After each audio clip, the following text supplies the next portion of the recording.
Jihadharini na manabii wa uongo, watu wanaowajia wamevaa mavazi ya kondoo, walakini kwa ndani ni mbwa mwitu wakali. Mtawatambua kwa matunda yao. Je, watu huchuma zabibu katika miba au tini katika mibaruti? Haya ni maneno ya Yesu Kristo katika kitabu chake cha Mathayo 7:15. Anatuweka wazi kwamba tujihadhari na manabii wa uongo ambao wengi wametokea kipindi cha sasa hapa duniani. Asilimia kubwa dunia ya leo, kuna wimbi kubwa sana la manabii wa uongo ambao wametokea. Nao watu wanafanya ishara kubwa sana ambazo baadhi ya watu kutokana na ile miujiza wanayoifanya, basi huwa wanaamini kwamba hawa watu ni manabii wa Mwenyezi Mungu kutokana na miujiza ya uponyaji ambao huwa wanaifanya kwa watu. Sasa kwa namna moja ama nyingine, Biblia imetuweka wazi sana, huwezi kumpima nabii kwa muujiza tu. Kuna baadhi ya vitu lazima umpime kwamba huyu ni nabii wa Mungu ama ni nabii wa uongo. Ndio maana katika kueleza Yesu katika kitabu cha Mathayo 24 na mstari wake wa 24 anatueleza wazi kwamba miujiza sio kipimo cha kuamini kwamba huyu ni nabii wa kweli ama nabii wa uongo. Kwa hiyo nitakusomea katika kitabu cha Mathayo 24:24 uone Yesu kuna tahadhari hapo anatupa. Kwa maana anasema, kwa maana watatokea makristo wa uongo na manabii wa uongo, nao watatoa ishara kubwa na maajabu wapate kuwapoteza kama yamkini hata waliye wateule. Narudia tena kitabu cha Mathayo 24:24. Yesu anasema, kwa maana watatokea makristo wa uongo na manabii wa uongo, nao watatoa ishara kubwa na maajabu yamkini kuwapoteza hata walio wateule. Yaani Biblia imeshatabiri kwamba kuna ujio wa manabii wa uongo watakaotokea duniani, ambao wao watafanya ishara kubwa na miujiza mikubwa yamkini kuwapoteza hata wale waliokuwa wateule mbele za Mwenyezi Mungu. Kwa hiyo swala la miujiza wao kufanya, hata kufufua watu, kufanya makubwa zaidi, Biblia ilishatabiri kitabu cha Mathayo 24. Yesu ametabiri. Kwa hiyo hiki sio kipimo cha wao kuwapa tiketi kwamba wao ni manabii wa Mwenyezi Mungu, kwa sababu tayari tunaona swala la miujiza liko. Shetani amewapa uwezo huo wa kufanya kama hawa watu wafanya miujiza ili kuwapoteza hata wale Mungu aliwateua kuwa wake. Sasa katika video hii tutakwenda kuangalia mbinu ama hatua za kuchukua ili kujua huyu ni nabii wa uongo ama nabii wa ukweli. Fuatana na mimi kwa kina sana. Mbinu ya kwanza, kwa mujibu wa maandiko matakatifu, tasoma kitabu cha Torati, Kumbukumbu la Torati 13. Hii ni miongoni mwa mbinu moja hapo unaweza ukajua huyu nabii ni wa ukweli ama uongo, mbali na miujiza ambayo anayoifanya. Kumbukumbu la Torati mstari wake wa 13, maandiko yanasema, ukianzia ile aya ya kwanza, anasema, kukizuka kati yako nabii au muotaji wa ndoto akikutolea ishara na ajabu, ikatukia hiyo ishara au hiyo ajabu aliyokuambia akisema, na tuifate miungu mingine usioijua tuitumikie hiyo, wewe usiasikize maneno ya nabii yule au yule mwotaji wa ndoto, kwa kuwa Bwana Mungu wenu yuwajaribu apate kujua kwamba mwampenda Bwana Mungu wenu. Kwa hiyo kwa mujibu wa hii Kumbukumbu la Torati mstari wake wa 13 inaonyesha wazi kwamba kipimo pekee, hata akiwa anafanya miujiza na akiota ndoto itakayotimia, lakini atakapokuambia tuifate miungu mingine, kwa maana ya kuvunja amri ya kwanza ya Mwenyezi Mungu, Biblia inasema huyu mtu ni nabii wa uongo na usimfuate. Nitatoa mfano. Kuna wimbi la manabii ambao wametokea sasa. Kuna nabii mmoja, sitomtaja kwa jina, ila nadhani nikizungumza hivi mtakuwa mnanielewa. Huyu bwana anasema kwa mujibu wa maandiko kwamba inabidi ili mtu afanikiwe inatakiwa itolewe kafara ya huyo, yani mtu ili afanikiwe inatakiwa itolewe kafara. mara anawaambia watu kwamba tundeni mlimani tukatoe kafara, mara anawaambia watu tundeni baharini.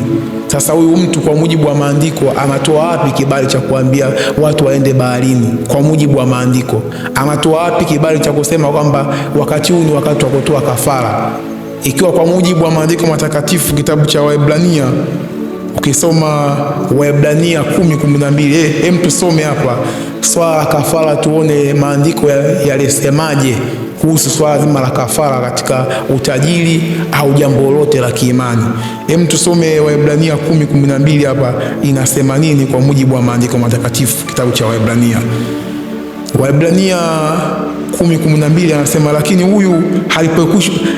huyu halipokwisha kutoa kwa ajili ya dhambi dhabihu moja idumuyo hata milele, aliketi mkono wa kuume wa Mungu. Narudia tena, Waebrania 10:12 anasema, lakini huyu alipokwisha kutoa kwa ajili ya dhambi dhabihu moja idumuyo hata milele, aliketi mkono wa kuume wa Mungu Baba. Kwa mujibu wa aya hii inaonyesha tayari inamzungumzia Yesu, kule kujitoa kwake tayari imekuwa dhabihu na ameketi mkono wa kuume wa Mungu Baba milele hata milele. Hatuna haja sasa hivi tena ya kutoa makafara ya kuchinja. Anapata wapi kibali hiki? Kitabu cha Wagalatia kinasema Kristo alitukomboa katika laana ya torati, kwa maana alifanywa laana mahali petu. Kristo alitukomboa katika laana ya torati, kwa maana alifanywa laana mahali kwetu. Manake sasa tayari kule kutolewa kwake sasa hivi tena sadaka za kuteketeza ama kuchinja kama vile waliokuwa wanafanya wakati wa Musa hazipo tena kwa mujibu wa maandiko matakatifu. Kwa hiyo anaitoa wapi au anapata wapi kibali? Ukishaona dalili hizi, maana yake huyu ni nabii wa uongo, amepingana na maandiko matakatifu, yupo kinyume na maandiko matakatifu.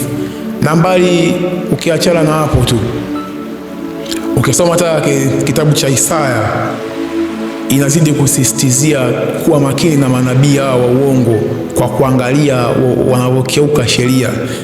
Nisome Isaya 8 mstari wake wa 20. Sikiliza vizuri maandiko matakatifu hapa yanachokisema hapa kwenye Isaya 8 mstari wake wa 20. Isaya 8 mstari wake wa 20 inasema, na waenende kwa sheria na ushuhuda, ikiwa hawasemi sawasawa na neno hili, bila shaka kwao hapana asubuhi. Na waenende kwa sheria na ushuhuda. Kwa hiyo sharti la kwanza walilopewa manabii hawa wanaojiita manabii, kwanza waenende katika sheria na ushuhuda. Ikiwa hawasemi na hilo, kwao hapana asubuhi. Maana yake sasa nimeshatoa mfano hapa, anaposema utoe kafara ili uwe tajiri, maana yake lazima haenende kwa sheria na ushuhuda wa Kristo. Kristo ametoa ushuhuda gani? Maana kuna Agano la Kale na Agano Jipya. Agano Jipya imetoa ushuhuda gani? Imesemeje kwamba swala zima la kuchinja lipo au limeshakoma tayari? Na tumeshasoma kitabu cha Waebrania hapa 10:12 imeshasema swala zima la kuchinja alipo. Kwa hiyo hii ni mbinu ya kwanza ya kujua kwamba huyu ni nabii wa uongo ama nabii wa ukweli kwa mujibu wa maandiko matakatifu. Lakini njia ya pili ambayo ya wewe kufahamu kwamba huyu ni nabii wa kweli ama ni nabii wa uongo, tutasoma kitabu cha Mathayo 10 mstari wake wa 9. Naomba unisikize kwa makini sana hapa. Hizi ni mbinu ambazo utajua wewe mwenyewe kwamba huyu nabii ni wa Mungu ama ni wa uongo. Mathayo 10 mstari wake wa 9 anasema hivi, tuanzie 8. Mathayo 10 mstari wake wa 8 anasema, pozeni wagonjwa. Wanaambiwa wa manabii, pozeni wagonjwa, fufueni wafu, takaseni wenye ukoma, toeni pepo, mmepata bure, toeni bure. Narudia tena, pozeni wagonjwa, fufueni wafu, takaseni wenye ukoma, toeni pepo, mmepata bure, toeni bure. 9 anasema, msichukue dhahabu wala fedha wala mapesa mishipini mwenu, wala mkoba wa safari. Anazidi chini kufafanua, msichukue dhahabu wala fedha wala mapesa mishipini mwenu. Kwa hiyo andiko tayari limeshakataza kwamba ukimwona nabii yote anapofanya miujiza kama vile anapoza wagonjwa, anafufua watu, anatakasa wagonjwa, wakoma wanakombolewa, lakini anapoanza sasa kufanya mchakato wa process ya kuchukua fedha, huyu ni nabii wa uongo, kwa sababu Biblia imeshasema hapa, mmepata bure, toeni bure. Yani Mungu kawapa ule uweza walioupata, kama kweli umepewa na Mungu, basi inatakiwa wautoe bure, sio kwa fedha. Mtu anapokuambia njoo anakuuzia mafuta labda shilingi 1000, shilingi 2000, kuonana naye tu gharama ya kifedha. Hivi ni nani katika Biblia mtumishi wa Mungu aliyosema kwamba kuonana na mimi tu basi kuna kiwango fulani cha fedha lazima kiwepo ili uonane na mimi? Ni nani? Kuanzia kitabu cha Mwanzo mpaka kitabu cha Ufunuo, ni mtumishi gani wa Mungu alionana na mtumishi kwa fedha, kwa gharama? Ni mtumishi gani wa Mungu aliyeuza uponyaji, muujiza wa uponyaji akauuza? Kwa sababu unapoambiwa mafuta utalipia shilingi 1000 ama maji shilingi 1000 ngapi, manake kuna mpaka keki za kununua, unaambiwa ununue zile ulipie, manake wewe unauziwa uponyaji. Sasa ipo kwa mujibu wa aya gani? Na nishasoma kitabu cha Mathayo hapa 10 mstari wa 8 inasema, pozeni wagonjwa, fufueni wafu, takaseni wakoma, mmepata bure, toeni bure, msichukue dhahabu wala fedha. Anachukueje fedha ile katika kufanya muujiza wa uponyaji? Ukiona hizi dalili, manake hawa manabii unaoona wanafanya yote ni manabii wa uongo, sio manabii wa kweli. Wapi Yesu katika maandiko muujiza ile aliyoifanya? Hata katika kitabu cha, ukisoma Yohana 2 pale, ukisoma Yesu upokaa ni mji wa Galilaya, anafanya ile muujiza kwenye harusi ile, alipewa fedha pale. Kiachana na pale kitabu cha Yohana, ukisoma Yesu anamfufua Lazaro katika wafu, alipewa fedha. Yesu kafanya miujiza mingi sana ambayo hakupewa gharama, hakupewa fedha yoyote. Na katika kitabu cha Mathayo ukisoma 11:29 anasema, jitieni nira yangu na kujifunza kwangu, kwa kuwa mimi ni mpole na mnyenyekevu wa moyo. Jitieni nira yangu na kujifunza kwangu, kwa kuwa mimi ni mpole na mnyenyekevu wa moyo. Yesu anataka tujifunze kwake. Wapi Yesu alipomponya mtu akapewa gharama ya fedha, akapewa fedha? Wapi? Kwa hiyo hawa watu ni wachungaji wa mishahara ambao Biblia imewakataza vikali sana. Biblia imewakataza vikali sana wachungaji wa mshahara ambao wapo kwa ajili ya fedha. Ukitaka kuamini kwamba Biblia imewakataza, soma kitabu cha Yohana 10:11. Anasema hivi, mimi ndimi mchungaji mwema. Mchungaji mwema hutoa uhai wake kwa ajili ya kondoo.